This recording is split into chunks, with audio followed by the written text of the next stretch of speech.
Fin du pétrole ou changement climatique? Quel est le pire? D'un côté, l'épuisement des ressources fossiles qui met en péril notre mode de vie. De l'autre, un climat qui se détraque, menaçant notre lieu de vie. Alors, qu'est-ce qui va nous écraser en premier? La fin du pétrole ou la catastrophe climatique? Dilemme crucial, dilemme terrible, dilemme existentiel. C'est le genre d'interrogation angoissante qui peut naître à la lecture du Monde sans fin, la bande dessinée de Jean-Marc Jancovici et Christophe Blain. Je me propose donc de répondre à cette question par l'analyse de cette œuvre à 4 mains qui connaît un succès gigantesque en librairie, dépassant le million d'exemplaires vendus. Jean-Marc Jancovici est un ingénieur français spécialisé dans l'énergie et le climat. Diplômé de l'école polytechnique et de Télécom Paris, il est fondateur du Shift Projet et cofondateur du cabinet de conseil Carbone 4.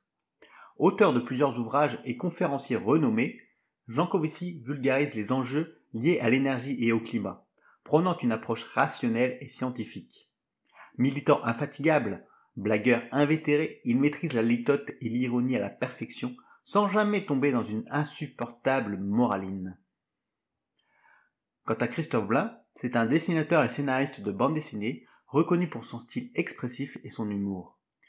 Né en 1970, il s'est imposé dans le 9e art avec des œuvres comme Isaac le Pirate, Gus ou Quai d'Orsay. Ensemble, ils signent Le Monde sans fin, une BD qui vulgarise les enjeux énergétiques et climatiques, où ils se mettent en scène dans un dialogue rythmé et visuel entre l'expert et le néophyte. Comme toujours, je commencerai par en faire un bref résumé avant de passer à l'analyse proprement dite. Dans cette bande dessinée, Jean-Marc Jancovici nous montre que l'humanité s'est dotée d'un exosquelette énergétique, sorte d'armure invisible qui la transforme en une version gigantesque d'Iron Man. Cet exosquelette, c'est l'énergie fossile, et en particulier le pétrole, qui a permis l'augmentation exponentielle de la puissance et donc de la productivité humaine. Avant la révolution industrielle, la seule énergie disponible était celle des muscles, humains ou animaux, complétée par le vent, l'eau et le bois. Avec l'avènement du charbon, puis du pétrole et du gaz, l'humanité a multiplié sa force productive de manière extraordinaire. Une simple voiture de 100 chevaux équivaut au travail de milliers d'ouvriers en une journée. 1 litre d'essence, c'est entre 10 et 100 jours de travail de force humaine au prix exorbitant de 1,50 €. La puissance dégagée par un avion correspond à celle d'1 million de paires de jambes. Bref, c'est une orgie d'énergie pas chère et abondante. Cette capacité d'action incroyable a bouleversé nos sociétés, rendant possible une explosion démographique sans précédent.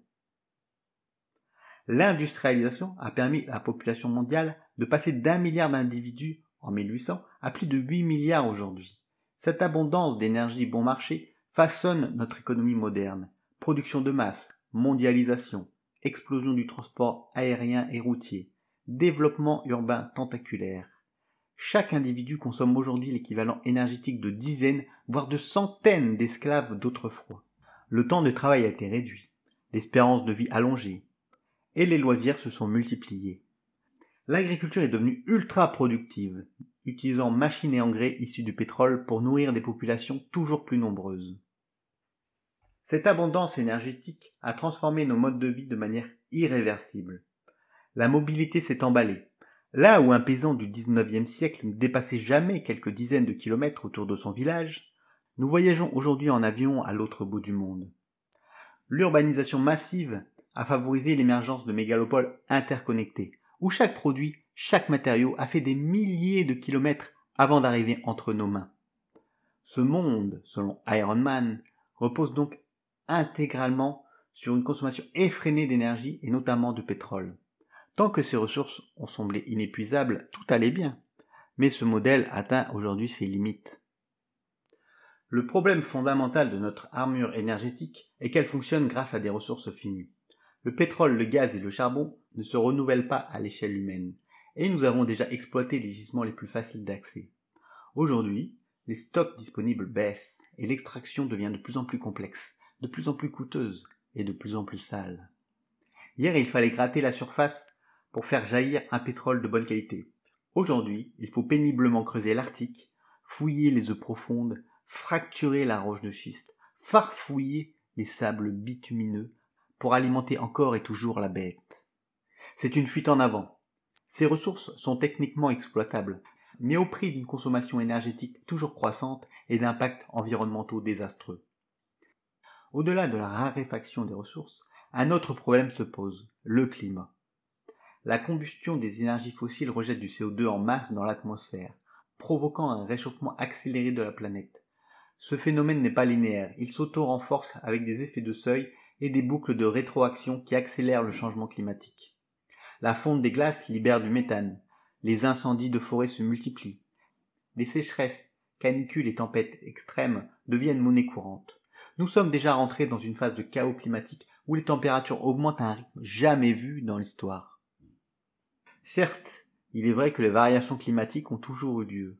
Il y a 20 000 ans, la température de la Terre était en moyenne 5 degrés plus basse, avec un climat polaire et des océans de glace. En réalité, le problème n'est pas tant le réchauffement en lui-même que sa vitesse qui rend l'adaptation extrêmement difficile. Les sociétés humaines ont évolué dans un climat relativement stable depuis des millénaires. Aujourd'hui, nous assistons à des bouleversements en seulement quelques décennies. L'élévation du niveau de la mer menacera bientôt les villes côtières. Des régions entières deviendront inhabitables, poussant des millions de personnes à migrer. L'agriculture ultra-mécanisée souffre déjà de sécheresse et d'événements climatiques extrêmes qui réduisent le rendement. Cette double contrainte, fin des énergies fossiles bon marché et chaos climatique, annonce la fin de l'ère d'Iron Man telle que nous la connaissons.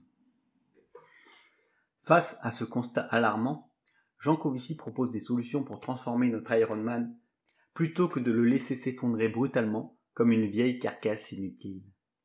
En tout premier lieu, il fait un long plaidoyer en faveur du nucléaire. Il démontre de manière implacable et dépassionnée que cette énergie est la seule capable de produire une électricité abondante et décarbonée à grande échelle. Contrairement aux énergies fossiles, elle n'émet pas de CO2 et elle offre un rendement bien supérieur aux renouvelables. Il n'y a guère que l'énergie hydroélectrique qui arrive à la cheville du nucléaire. Jean Covici montre également que le nucléaire est bien moins dangereux que ce que l'opinion publique n'imagine. Il n'est craint que parce qu'il est spectaculaire. Le requin effraie bien plus que le moustique, pourtant le moustique tue bien plus que le requin. Il faut utiliser sa raison et se détourner des peurs irrationnelles. Jean Covici plaide donc pour un investissement massif dans cette technologie afin d'assurer une transition énergétique sans pénurie brutale. Pourtant, le nucléaire seul ne suffira pas. Il n'est que le parachute ventral de notre dégringolade annoncée. Jean Covici prône également une transformation radicale de nos modes de vie axés sur la sobriété. Il ne s'agit pas seulement de consommer mieux, mais de consommer moins. Dans les transports, privilégier le train au détriment de l'avion et de la voiture, limiter les déplacements inutiles, repenser l'urbanisme pour réduire les distances. Dans le bâtiment, des constructions mieux isolées, moins énergivores. L'agriculture doit être aussi repensée. Moins d'engrais fossiles, moins de transports internationaux. Relocalisation, meilleure gestion des ressources, circuits courts, production locale, technologie simple et durable. Finalement, les solutions de Jean Covici sont déjà connues, mais elles sont difficiles, elles sont lentes à mettre en place. Cette vision d'une société sobre est le seul moyen d'éviter un effondrement brutal. Il ne s'agit pas d'abandonner totalement Iron Man, mais de lui donner une nouvelle armure, plus adaptée aux contraintes du monde qui vient. Mais il ne faut pas se leurrer, même si on arrive à éviter l'effondrement, on ne pourra pas éviter l'affaissement.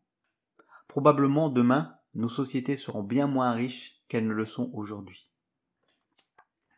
Avant de passer à l'analyse proprement dite de la BD de Jean Covici et Blin, je vous propose un détour par le roman.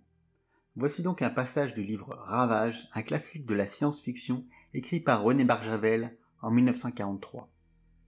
Ce monde futuriste ultramoderne repose sur une dépendance totale à l'électricité. Lorsque celle-ci disparaît brutalement, la société s'effondre instantanément. Voyons ce passage où François Deschamps, jeune provincial, assiste impuissant à l'effondrement de ce Paris artificiel. « Regina Vox, répondit l'appareil. Regina Vox, le monde entier vous attend, le monde entier est à l'écoute. Des millions d'hommes vous regardent, attendent votre voix miraculeuse. Regina Vox, chantez. » les lèvres s'entr'ouvrir, découvrir des dents parfaites. François crispa les mains sur les bras du fauteuil. Le tuyau de sa pipe crissa. Et, d'un seul coup, comme une pierre, le noir tomba. Le poste, les lumières du plafond, tout à la fois s'éteignit. « Zut, mon disjoncteur a sauté, c'est bien le moment !» jura le grand. Il se leva, il se dirigeait à tâtons, se cognait contre les meubles. « Tais-toi, dit François, écoute !» Il y avait quelque chose d'anormal dans l'air. Il semblait que la lumière avait emporté, en disparaissant, tout le monde extérieur. François et son hôte se sentaient comme isolés au sommet de quelques montagnes, dans l'immense silence vide du ciel. « La rue !» souffla François. Il parvint à la fenêtre, tira les rideaux, ouvrit la croisée, se pencha, bientôt rejoint par le grand. L'obscurité noyait la ville, et tout le bruit était mort. Les deux amis apercevaient les silhouettes immobiles des autos se découper sur le plastique luminescent, et les ombres chinoises de leurs occupants qui ouvraient les portières, descendaient, se penchaient sur les moteurs, levaient les bras au ciel.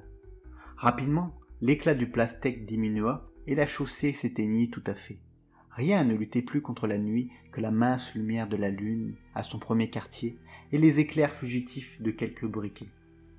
À leurs oreilles que n'encombraient plus les ronflements des moteurs, arrivaient des bruits inattendus, des bruits humains. Un homme jurait, une femme criait, ils entendaient les exclamations stupéfaites de la foule, son piétinement sur le trottoir. « Tu vois, ce n'est pas ton disjoncteur qui a sauté, il n'y a plus une seule lumière dans la ville. » Les cafés, les cinémas, les salles de télévision, les théâtres des boulevards se vidaient de leurs occupants. Des gens, abandonnés par leurs vêtements à fermeture magnétique, s'étaient vus soudain en partie déshabillés. Ils essayaient vainement, sans rien y comprendre, de joindre à nouveau les pièces d'étoffe qu'ils ne voulaient plus connaître.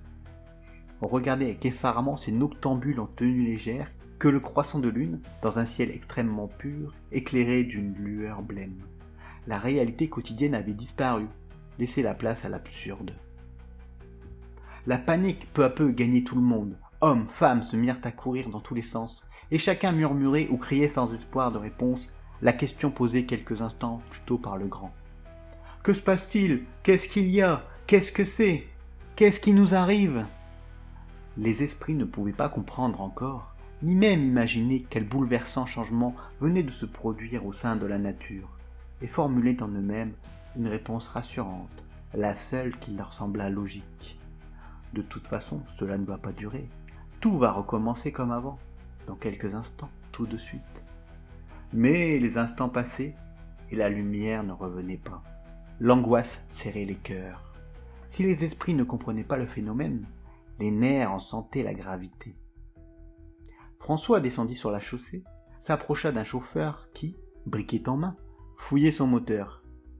« Qu'est-ce qui ne va pas ?»« Je ne sais pas. Rien de cassé, mais plus une goutte de jus dans les accus, plus une étincelle au rupteur. Et c'est pareil chez tous les copains, même les atomiques sont à plat, secs comme des éponges. » Il montra d'un geste le troupeau immobile des voitures arrêtées en pleine course. Voilà toutes les bagnoles transformées en patins à roulettes. François se mit à rire, mais une rafale de vent lui fit courber le dos. Une ombre passa sur la lune et s'abattit avec fracas au milieu du boulevard. Un avion venait de tomber, freiné par son parachute. Celui-ci noyait le trottoir et la chaussée sur 30 mètres, d'une vague presque phosphorescente à force de blancheur.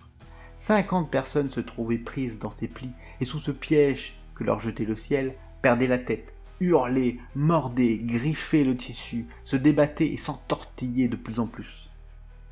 Du côté de la porte Saint-Martin vint le bruit d'un choc énorme et le sol trembla. Puis d'autres se firent entendre, un peu partout dans la nuit, et les cris leur succédaient, gagnaient le long des rues. L'épouvante succédait à l'angoisse. Toute la ville, dans la nuit, criait sa peur. « Les avions qui tombent! On nous bombarde! C'est un tremblement de terre !» Leurs moteurs arrêtés comme ceux des voitures, les milliers d'avions qui survolaient Paris étaient en train de regagner le sol par la voie la plus courte. Ils n'obéissaient plus qu'aux simples lois de la pesanteur. Ceux dont le parachute ne pouvait pas jouer, ou que leur élan n'emportait pas jusqu'à la campagne lointaine, tombaient sur la ville comme des pierres. La foule fuyait dans tous les sens, la panique au ventre. Le sol tremblait. des maisons s'écrouler. Jean-Marc Jancovici se distingue par son approche rationnelle et scientifique, loin des clivages idéologiques stériles. Contrairement à l'écologie politique, notamment allemande, qui rejette le nucléaire par principe, il ne s'embarrasse pas de dogmes. Pour lui, la question est purement pragmatique. Quelle source d'énergie permet de produire suffisamment d'électricité tout en minimisant les émissions de CO2 ? La réponse est sans appel. Le nucléaire est la meilleure solution. Il ne s'agit pas d'une opinion, mais d'une démonstration. Il ne tombe pas non plus dans le déni climatique, une posture plus courante à droite, où certains affirment toujours que l'activité humaine n'a qu'un rôle marginal dans le réchauffement, voire que le réchauffement n'existe pas. Les émissions de CO2 d'origine anthropique sont la cause principale du dérèglement actuel, que cela nous plaise ou non. Enfin, Jancovici se démarque des discours anecdotiques portés par des journalistes inconsistants. Plutôt que de se focaliser sur les gestes individuels symboliques, il raisonne en grande masse, dans le monde réel. Combien d'énergie consommons-nous ? Quelle est l'ampleur des émissions ? Quelles sont les solutions réalistes à bonne échelle ? Jancovici évite donc les trois principaux écueils. Ni l'idéologie, ni le déni, ni l'anecdote. Il ne montre pas l'arbre, il montre la forêt. Le réel n'est pas toujours agréable, mais il faut le regarder en face. Que l'on soit d'accord ou non avec ses conclusions, il est difficile de contester la rigueur de sa démonstration. Le constat dressé par Jancovici est vertigineux. Nous sommes entrés dans une ère de déplétion énergétique inéluctable. La fin progressive des énergies fossiles bon marché signifie l'appauvrissement général de nos sociétés. Depuis 2 siècles, la croissance économique repose sur l'abondance énergétique extraordinaire, abondance qui augmente la productivité, améliore le niveau de vie, multiplie les infrastructures, le tout à des niveaux exceptionnels. Cette énergie venant à manquer, c'est tout notre modèle de développement qui est menacé. Loin d'un simple ajustement technologique, il s'agit d'un véritable changement de paradigme. Moins de pétrole signifie moins de transport, moins de consommation, moins de confort, moins de temps libre, moins de loisirs, moins de retraite, moins de médecins, moins d'éducation, mais aussi des tensions sociales exacerbées et des conflits géopolitiques larvés. Ce choc est brutal, car notre monde dépend totalement des énergies fossiles. L'agriculture moderne repose sur des engrais minéraux dont l'absence menacerait la sécurité alimentaire. Les industries, les transports, le numérique consomment des quantités colossales d'énergie. Sa raréfaction signifie la rareté, donc un choix cruel d'allocation des ressources, et peut-être l'abandon complet de certains secteurs, de certaines habitudes. Cette perspective angoissante remet en cause l'idée de progrès qui existe au moins depuis l'époque des Lumières. Le manque d'énergie pourrait compromettre beaucoup d'avancées sociales rendues possibles uniquement par l'abondance d'énergie. L'idée que nos sociétés pourraient décroître, non par choix idéologique, mais par contrainte physique, est une pilule difficile à avaler. En ce sens, le monde sans fin ne se contente pas d'informer, il confronte le lecteur à une vérité brutale. Le futur ne ressemblera pas au passé, et la prospérité à laquelle nous sommes habitués ne pourrait bien être qu'une parenthèse de l'histoire.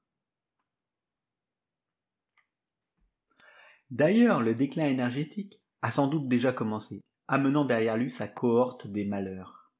Mais personne n'ose le nommer ou personne ne le distingue. Partout en Europe, on constate une stagnation, voire un recul du niveau de vie, une désindustrialisation, des tensions sociales croissantes. Chacun cherche un coupable, à tort ou à raison.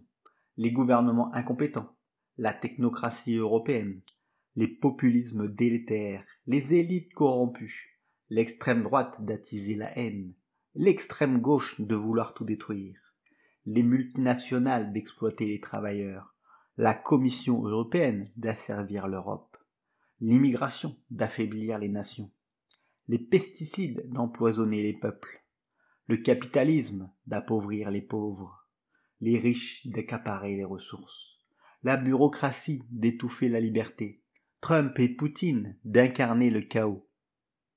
Non pas que ces critiques soient nécessairement infondées, chacun y verra sa vérité.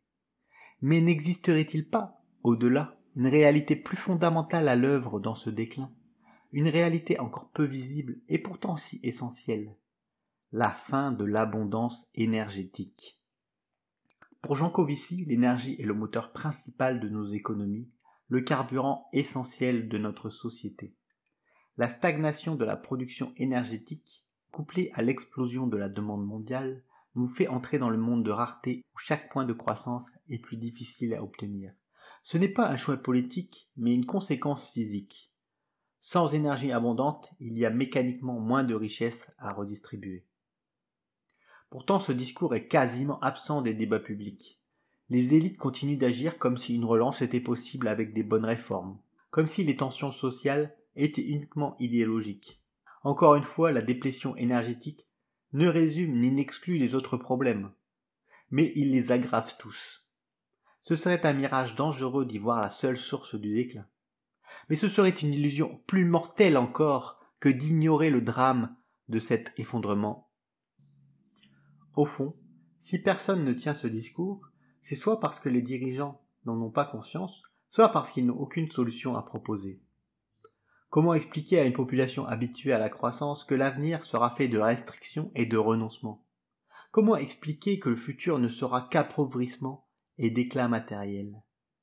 Aucun responsable politique ne veut porter un message aussi impopulaire, car on est très rarement élu en promettant de la sueur et des larmes. Le mythe de la croissance infinie est encore trop ancré dans les esprits, tant chez les dirigeants que chez les dirigés. Même lorsque les dirigeants évoquent la fin de l'abondance, ils restent flous et n'assument pas pleinement les implications de cette austérité inéluctable. Ils se contentent d'appeler à des efforts ponctuels, à des ajustements circonstanciels, sans jamais ni comprendre ni dire que la baisse des ressources est une tendance lourde, irréversible.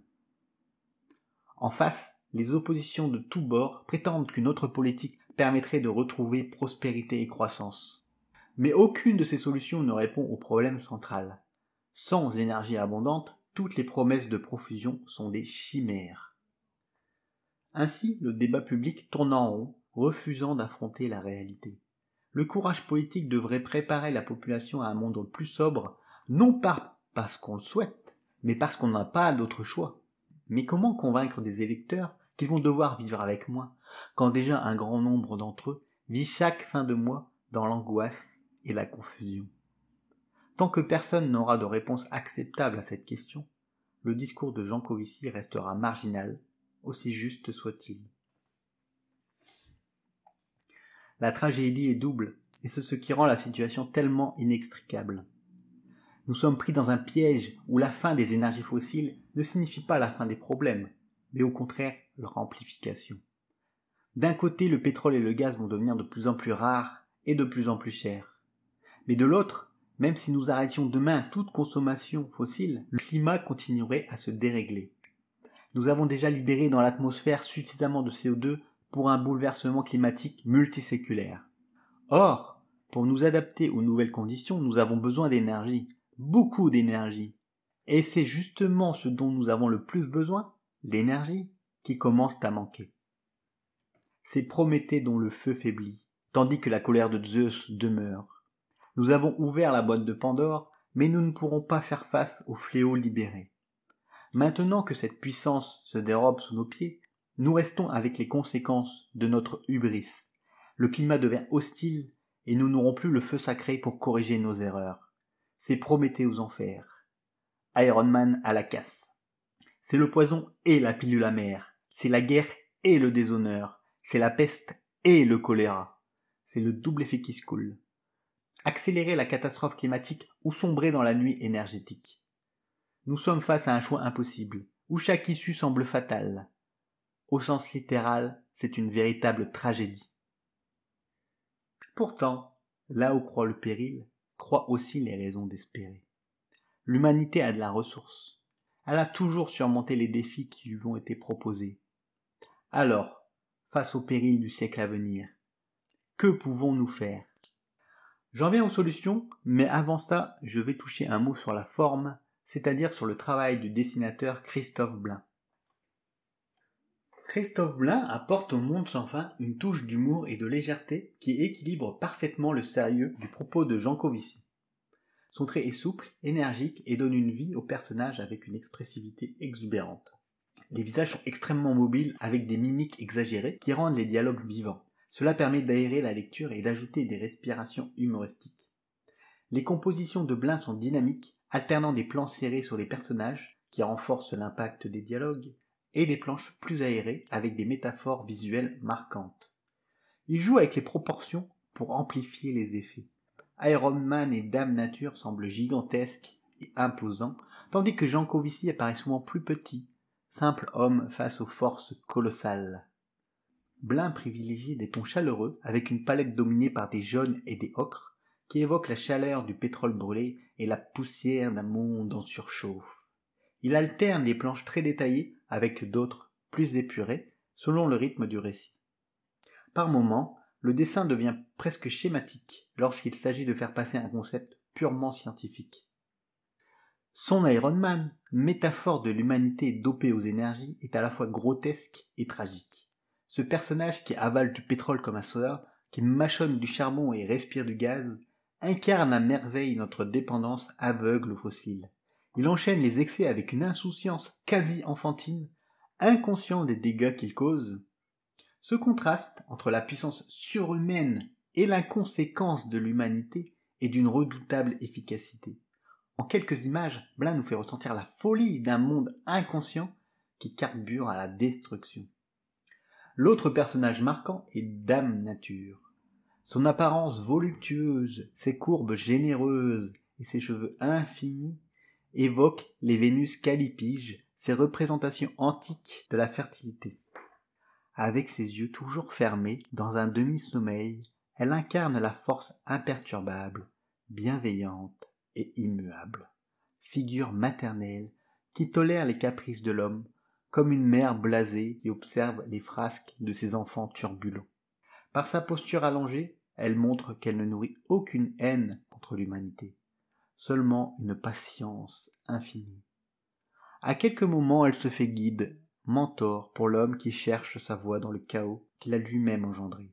Blin nous dépeint la nature comme une entité souveraine qui survivra à l'humanité, quoi qu'il arrive. Blin personnifie également les matières abstraites comme les gaz à effet de serre, le pétrole ou le charbon.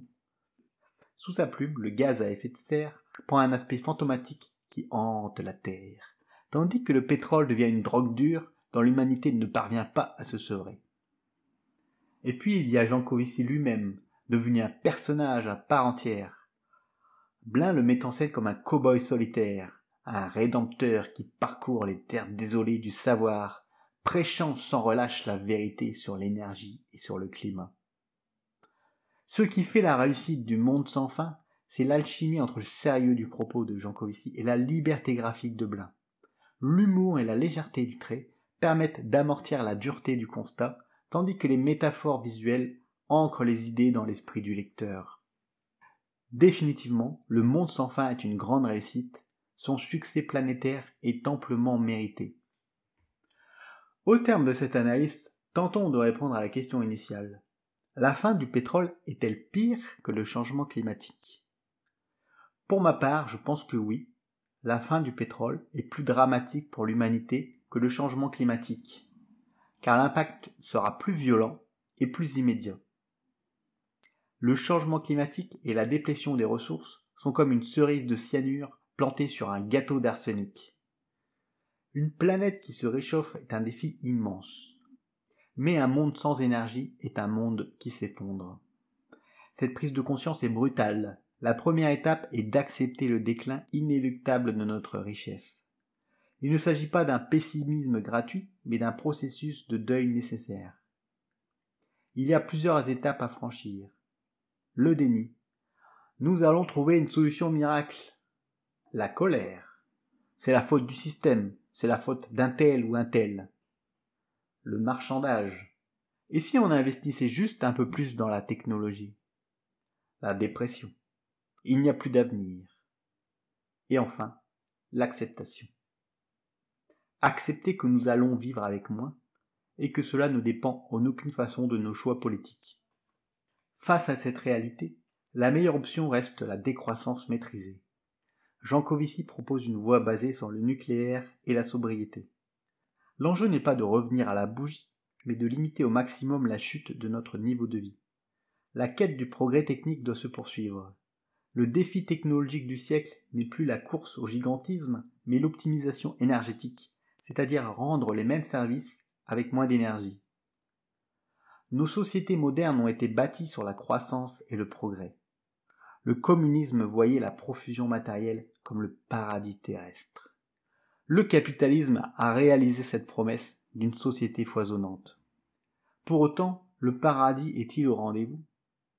Sommes-nous heureux avec nos 500 esclaves énergétiques ? Ou bien nous en faudrait-il encore 1000 ou 2000 de plus ? 10 000 esclaves énergétiques peut-être, pour atteindre enfin le bonheur ? Chacun jugera. Quoi qu'il en soit, nous ne le saurons jamais car le moteur va s'éteindre, tout du moins il va ralentir. Et alors, si la voie extérieure est bouchée, que nous reste-t-il d'autre comme choix que de suivre la voie intérieure ? Après tout, toutes les sagesses, toutes les philosophies et toutes les religions affirment encore et toujours que le bonheur ne peut venir que de l'intérieur, au-delà des contingences matérielles. Si la consommation à outrance n'est plus possible, sans doute est-il temps de passer à autre chose. Et peut-être est-ce là le plus grand défi du XXIe siècle, non pas seulement gérer les crises énergétiques et climatiques, mais surtout redéfinir ce que signifie une vie bonne, quand la promesse d'abondance a disparu. Le Monde sans fin, de Jean-Marc Jancovici et Christophe Blain, aux éditions d'Argo. De mon côté, j'ai publié un livre qui propose une philosophie et une méthode pratique pour dépasser le capitalisme. Grâce à l'appropriation progressive et obligatoire des entreprises par les travailleurs, on passe sans violence ni révolution à l'économie libertaire, une économie démocratique qui contourne la rente et partage la richesse de manière équitable. Mon livre se nomme L'économie libertaire, essai d'utopie fraternelle, publié aux éditions Libri Nova.